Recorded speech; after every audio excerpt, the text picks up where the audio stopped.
Анакапия – такое символическое название получил фестиваль абхазской народной культуры и творчества, проходивший в городе-побратиме Нового Афона Арзамасе. Договор о побратимских отношениях был подписан в 2013 году. Прошло 5 лет, и организаторы мероприятия решили отпраздновать юбилейную дату фестиваля Анакапия с целью укрепления дружеских отношений между городами-побратимами. Фестиваль открылся фильмом об Абхазии «Новый Афон глазами арзамасцев», фотовыставкой «Культура, быт и достопримечательности Абхазии», а также ярмаркой и продажи ее даров.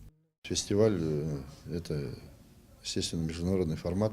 Учитывая побратимские отношения Нового Афона и города Арзамас, мы воспользовались вот таким вот случаем, 5-летием договорных отношений между городами. Концертная программа фестиваля началась зажигательным танцем артистов шоу-группы «Сухум», задавшим ритм празднику. Свои удивительные номера представили наши маленькие звезды, участники шоу «Голос дети» Сара Абрамян и Милена Барциц, победительница конкурса «Ты супер» Валерия Адлиева, финалисты шоу «Ты супер» танцы Милена Тачуля и Леон Какба, а также победитель международных конкурсов и фестивалей российский танцевальный коллектив «Ритм». Каждое выступление артистов сопровождалось бурными аплодисментами. По словам участников фестиваля, арзамасцы тепло встретили гостей.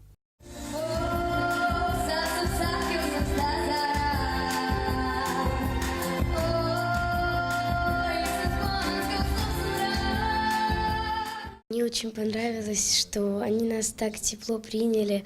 Все были очень добрые, хорошие. Очень сильно понравилось то, как они нас встречали. И не только когда мы танцевали, а когда мы приехали, сколько было нам уделено внимания. В общем, все было на высшем уровне, нам очень сильно понравилось. Я надеюсь, что когда-нибудь мы сможем еще раз туда приехать, и точно так же они нас встретят. Очередным сюрпризом для участников фестиваля стал розыгрыш призов. 10 счастливчиков получили корзины с фруктами, абхазское вино, а 6 наиболее удачливых – путевки на отдых в Абхазию. Выигравших путевки 6 человек на 2 путевках. То есть 12 человек мы точно гарантированно знаем, что приедут на будущий год в Абхазию. От имени правительства Абхазии с речью выступили торговый представитель Республики Абхазия в Российской Федерации Олег Барциц и общественный деятель Джамал Хакба.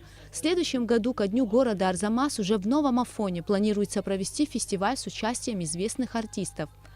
Гугут Савардания, Ильдар Дамиров, Абхазское телевидение.